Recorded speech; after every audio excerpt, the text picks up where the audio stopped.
I need y'all to hold two pictures in your head at the same time.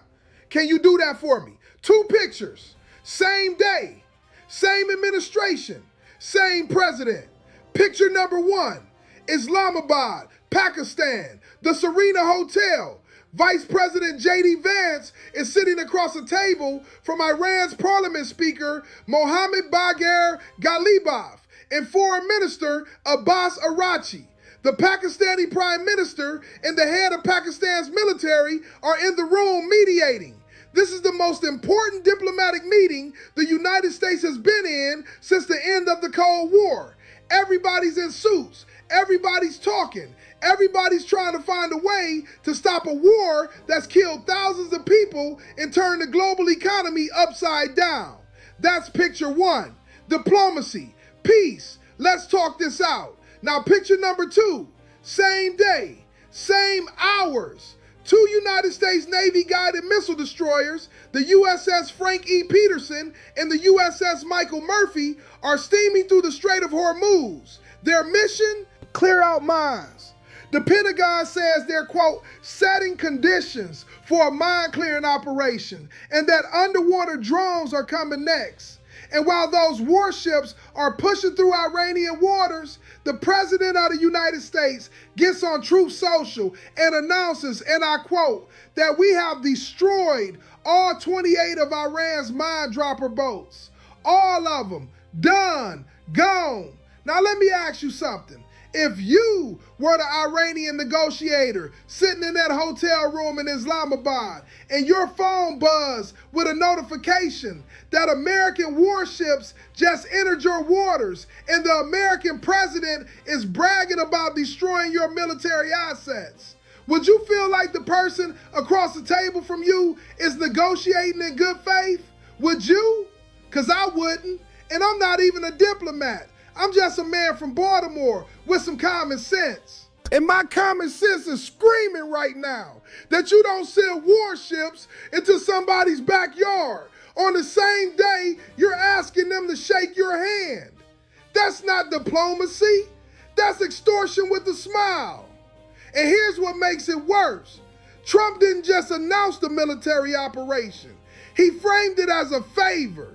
He said, and I'm not making this up, that clearing the Strait of Hormuz is a favor the United States is doing for China, Japan, and France.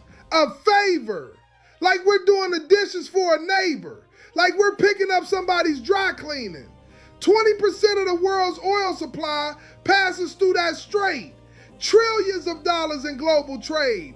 And the president is acting like we're being charitable by not letting it stay mined. Sir, your war caused those mines to be there in the first place.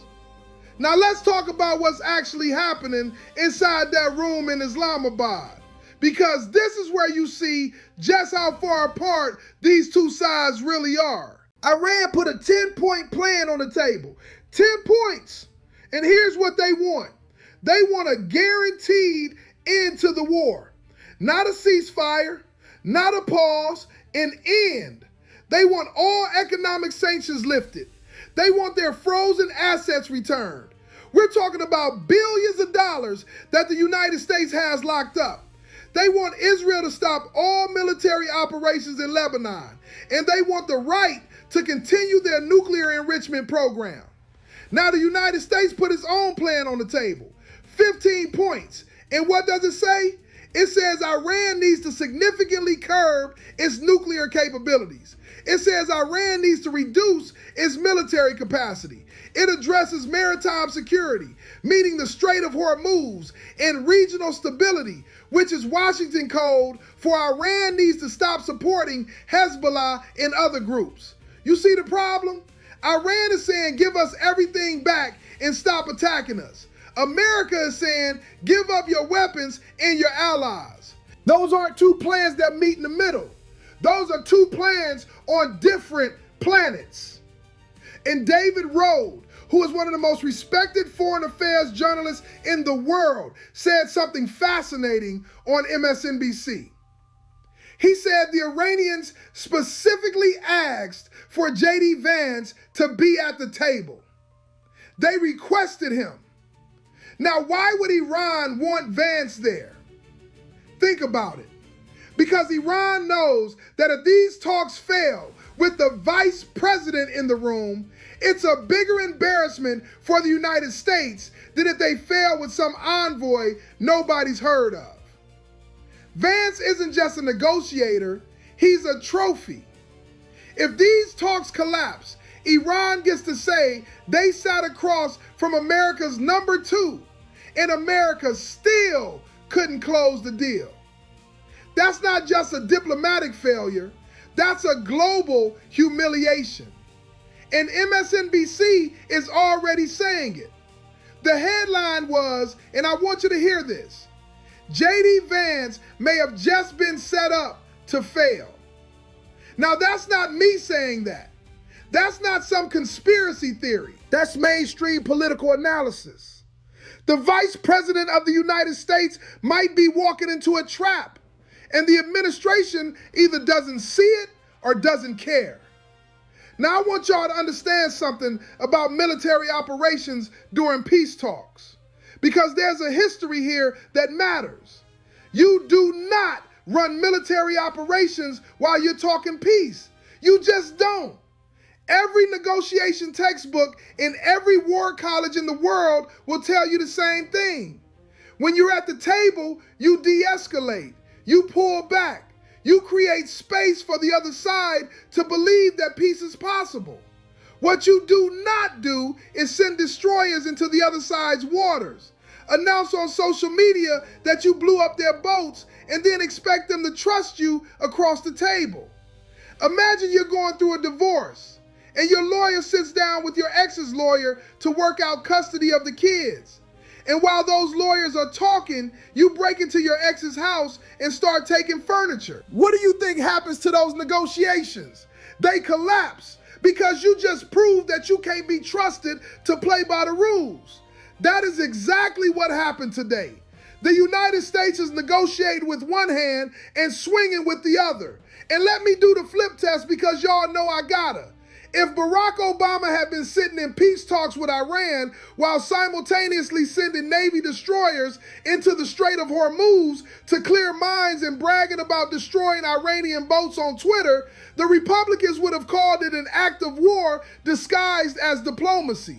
They would have said he was sabotaging his own negotiations. They would have said it was reckless, dangerous, and possibly impeachable. And you know what?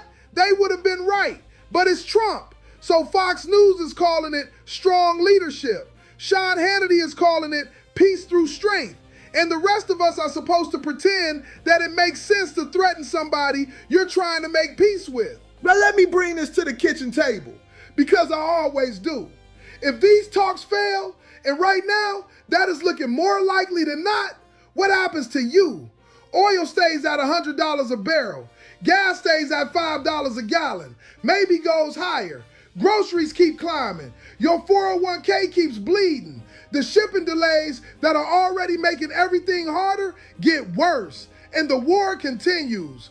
More American service members stay deployed. More Iranian civilians die. More Lebanese families sleep in tents. More of your tax dollars get spent on missiles instead of schools and hospitals and roads. That is what's at stake in that room in Islamabad. And instead of giving those talks the best possible chance to succeed, the president is running a military operation at the same time and posting about it on social media like it's a football score. I want these talks to work. Lord knows I do. Because the alternative is another month of war, another month of $100 oil, another month of body bags and broken families. But wanting it to work and believing it will work are two different things. And right now, watching this administration negotiate peace with one hand and clear minds with the other, I don't know which one to believe. All I know is this: if you're going to talk peace, talk peace. Put the guns down, pour the ships back. Close your mouth on social media and let the people in the room do their job. But that requires discipline. And discipline is not what this administration is known for. Tell me in the comments, can you negotiate peace and wage war at the same time? I want to hear what y'all think, because history says no, but this president thinks he's the exception to every rule.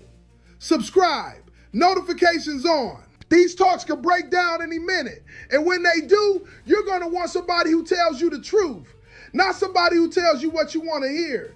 That's Straight Talk. I'm Curtis Banks, and the truth don't carry a white flag or a missile. It just carries the truth.